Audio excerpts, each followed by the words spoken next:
Good morning. I am in conversation with Malherbe Pelser from All These Things Marketing. And the reason we're having this conversation is I am doing a piece or a theme this week on resilience, which is a word that's being bandied about a lot these days. The dictionary definition of the word resilience is the ability to recover from or adjust easily to misfortune or change.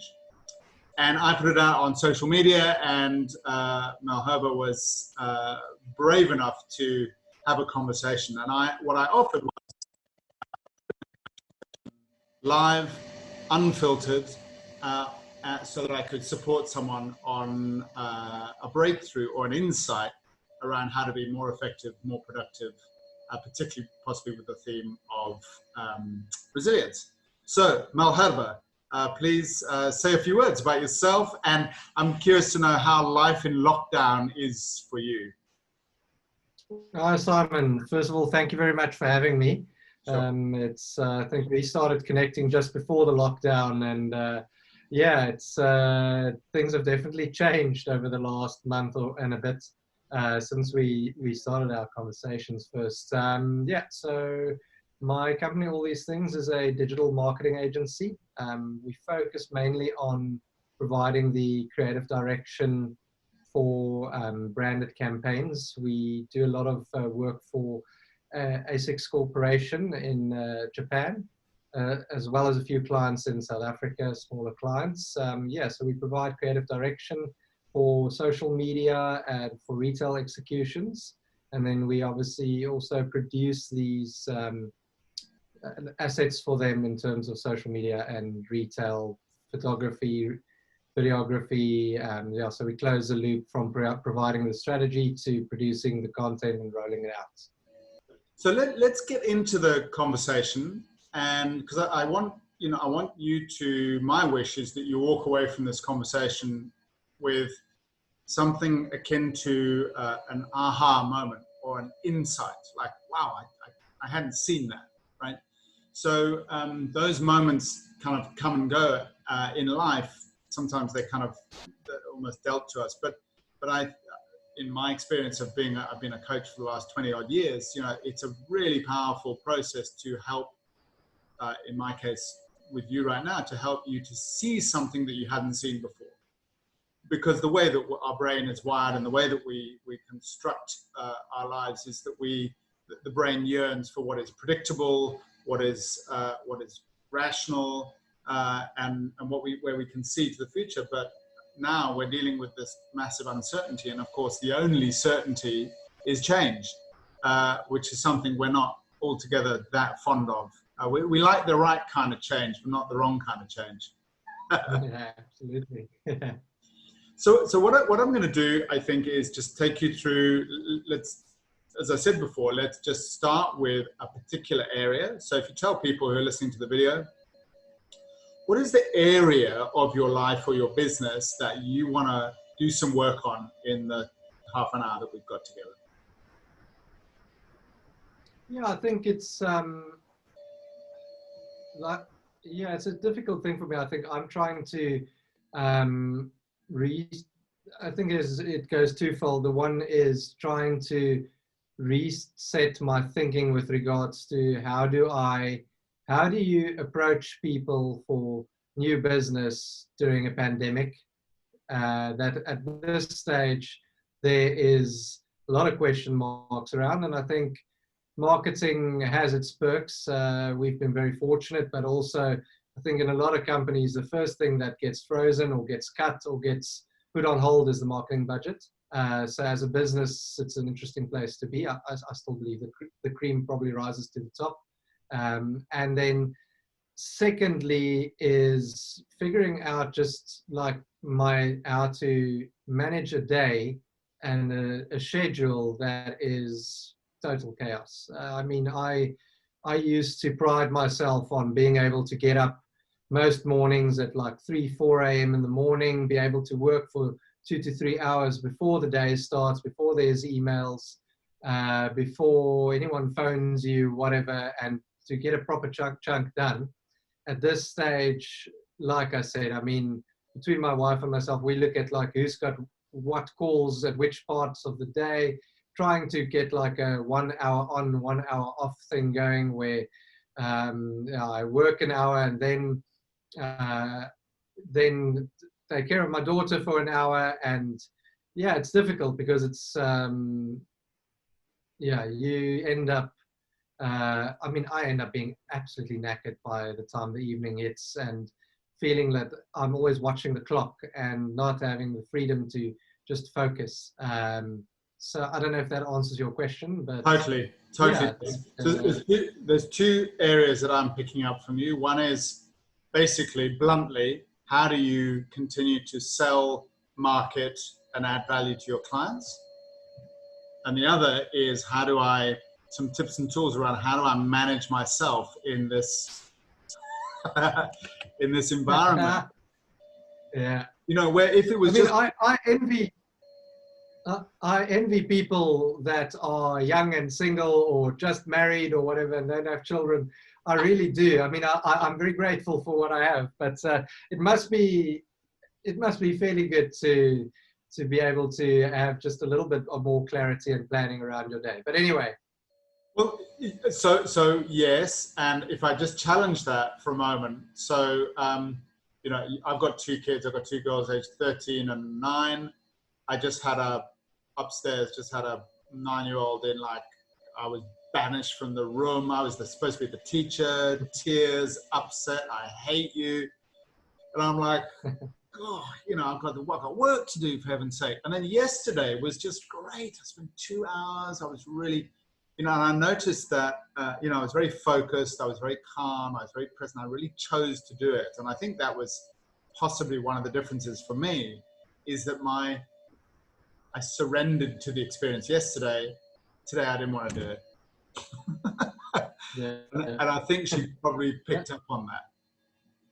So that's just the one thing to say about it. The other is you know, much as we would wish, you would wish, I would wish to have that single domain, freedom, and so on and so forth. Do you remember those days of being single? Or do you remember those days of being, you know, when it was just you and your wife? There was other stuff, wasn't there? Yeah. No, it's true. And may I add, I'm sure my wife will listen to this later. I'm very happily married, but and I love her very much. But definitely, I think I don't know, every phase of your life comes with, it almost feels like, I think people are always discontent, including myself. Exactly. And when you're single, you're like, either you want to have a girlfriend or, and then, I don't know, then you maybe want to get married or whatever. There's always something you're chasing, and there's always something making you anxious. Yeah, I think I'm speaking more about at least that part of my life, and maybe that's because it's been my focus to drive new business and to grow something. I think I expected to be able to dedicate the bulk of my personal time, or at least the hours of the day, towards building a business. Now it feels like I don't know, I'm building Duplo houses or whatever the case may be. So thank you for your honesty. I mean, I everything you said is like, you're speaking for me and probably many, many other people who are going to watch this, right? So that's welcome to the club. And then the other thing is that I would say is to maybe just to consider that this is perfect. It doesn't, to the mind, it doesn't feel perfect. There shouldn't be a pandemic. I should this and should that and blah, blah, blah, blah, blah. But consider that everything, if you will, just consider that everything is happening for a reason. And maybe just to look at it in a way that says, you know, your daughter is just training you in resilience. She's training you in ingenuity. She's training you in self-discipline, etc. So I remember once when my eldest daughter she was very young. She was about 6 months old, and I was on a plane, and I was going to Johannesburg, and I was chatting with this big old guy in a seat, and I said to him, look, you know, I understand. I hear people saying, you know, our children teach us stuff, but I don't really get it, you know. And he was a big guy, and he lifted himself up in his seat, and he turned around and he faced me square on. He said, bullshit, man, bullshit. And I said, oh, what do you mean? He says, your daughter is teaching you like you won't believe. She's teaching you communication. When she's hungry, she screams. When she wants a nappy change, she screams. When she's like, she's like, rah! You know.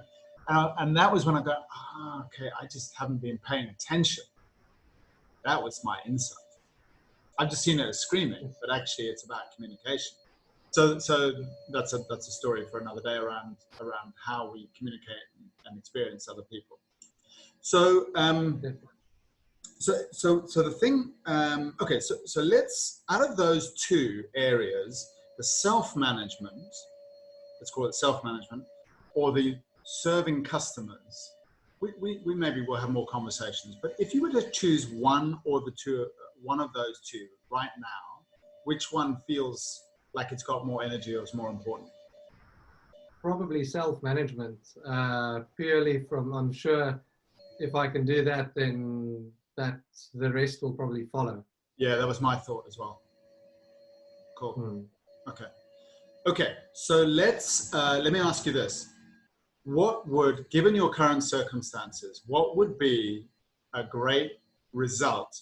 Like, what would it look like if you were managing yourself well, such that you got in the current circumstances, so nothing changes except what you can, what you say yes to, what you say no to, etc. What would that look like for you in an ideal world right now? I think probably just more productive use of the time that I do have available to myself. So maybe it is because I am working in the creative industry as well. I always find myself, even in a, let's say in the past, a normal day, I don't like, when I go and sit down now, I work and graft, and at the end of the day, I get up and I'm like, what a day. I am a lot more easily distracted, a lot more taking my time easier. And I mean, I'm self-employed or own my own business, so that's okay. That's never been a problem for me. I think it's just when you're used to operating in that way, you can find your pockets of space in the day where you are productive, and the rest of the time is still okay to allocate however you want to with regards to time expenditure. Now, I find that almost the pressure of the clock is difficult for me to be completely focused and driven to get things done ASAP or within a certain time limit. I hear you. You know, as you started speaking, the thought popped into my mind is, do you procrastinate? Yeah, I do, definitely. Yeah. I think I've always been a procrastinator. Sometimes better, sometimes worse. Totally, man, and I do as well. And I don't think there's a human being on the planet that doesn't procrastinate. I'm sure there's a post or a conversation in this somewhere, but I think procrastination is not a bad thing. It gets a lot of bad press, but it's like anything overplayed, any strength or anything overplayed becomes a weakness. Yeah. So you're creative, you procrastinate. Okay, no big deal, right? So let's look at maybe how we can have your procrastination work for you as opposed to against you. Perfect. Sounds good. Yeah. So there's a law there's a theory called Parkinson's theory. And Parkinson's theory says that the content expands to meet the size of the container. So a classic example of that is, you're given 3 weeks to do an essay at school or university, and what most people do is they do it the night before, right? Definitely, that's 100% where I find myself many times. Exactly, because you've been given so much time, you'll fart around and do procrastination and then get it done, right? But if you're given, if you were given 10 minutes, like you got a message came through, you got 10 minutes to submit a proposal to a company, and it was a red hot proposal. I mean, would you do it in 10 minutes? Yeah, I'll have to. I mean, exactly. Right? And they say you can choose not to. If you're like, okay, well, there's no way or realistic way to do it, that's a different thing. But yeah, I'm sure. Yeah, I would. Yeah. So you've heard the phrase something like, if you want a job done, ask a busy man. Yeah, And definitely. maybe, what you're dealing with, what most of us are dealing with now is like too much time. Maybe we need less time. Yeah. So I know I have a friend of mine who runs a training company in Johannesburg, and he makes a point where he can of employing women, single mothers, and the deal that they always have, and he says that he gets about 2 or 3 times as much value out of them as they work half days, and they're gone 1 o'clock out. And so maybe there's some things that we can discuss about how you could just view things a little bit more differently than how they are at the moment. Because probably, if you're anything like me, you kind of beat yourself up a bit like, oh, okay, I did accomplish some stuff, but I really should have done a lot better than that kind of thing. Yeah, absolutely. Yeah. So let's say, let's go back to that question that I asked you around if you could wipe the slate clean and say, okay, I'm really, historically, I've been really effective in the morning. We've got this lockdown situation. Our daughter's around. We've got to manage the time and so on and so forth. It's a new world that we're living and working in. Given that's what you've got, if I said to you, if you could wave a magic wand and have your day have more control of your day, what ideas would you have? What would come to mind? I would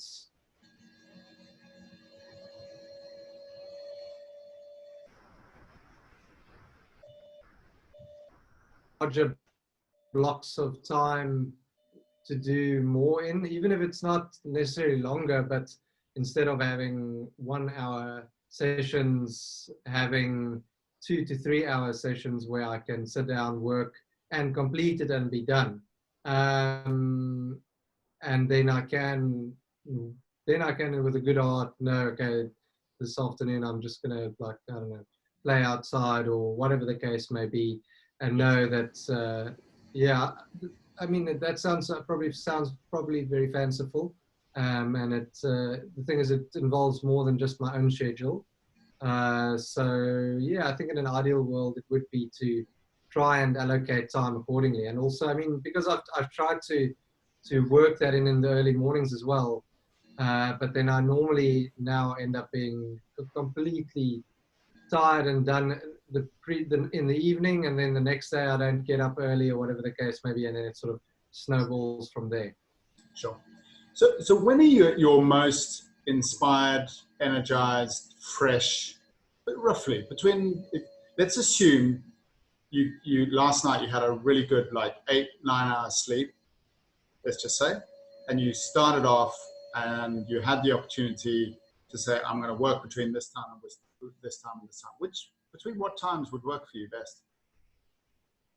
I probably still would say between, like, even 3 or 4 in the morning, and just because no one else is online then, and being able to get work done without disturbance, like between like 3-4 in the morning and 7 o'clock when my daughter wakes. I think that gap there is probably very good to get the necessary done, and then maybe, yeah, try and fit in whatever else probably needs to be done somewhere else in the day, but definitely in the AM and not in the afternoon. Totally, yeah. And has that kind of, what I'm sensing is you haven't been doing that routine has gone by the wayside a bit? I haven't, no, it's definitely gone by the wayside, and I think it's because of the rest of the day probably being quite full on, that I just don't think I've got the energy to get up in the mornings to do that, at least at this stage. That's interesting. So if you could, am I right in saying that if you could find yourself getting into a rhythm, more or less, because of your daughter and so on and so forth, but if you find yourself in a rhythm between, let's say, 3 in the morning and 7, and that's on most people, that's a morning for most people up to lunch, right? Yeah. They would work that's 8 till perfect. 4, you're working 3 till 7 or so.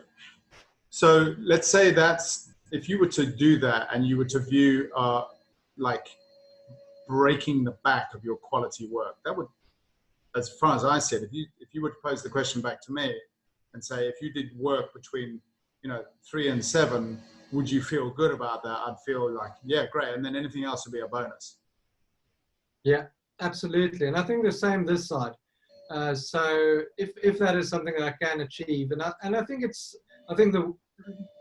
speaking about the word rhythm is probably the right word. I think, and that's just been something that I think, and I realize now that since the lockdown started, and we started self-isolating 2 weeks before the actual lockdown, but I think my rhythm has just been completely disrupted. And I either haven't worked hard enough at trying to regain that in terms of seeing where I can make changes to do that, or maybe I haven't, maybe I've just not put enough effort into really try and regain a rhythm, or maybe it's just the chaos is just to such an extent that I must make peace with the fact that maybe now is not the time to be too worried about not having that rhythm and not getting things done. So yeah. Which one feels more authentic for you? Either I've allowed the rhythm to go and I need to put the rhythm, call it what you will, rhythm schedule,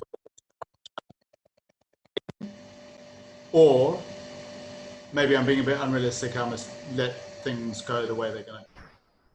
Which Maybe I should be a little bit more realistic, and it's also a case of not being, in that case, then too hard on myself about it, or being.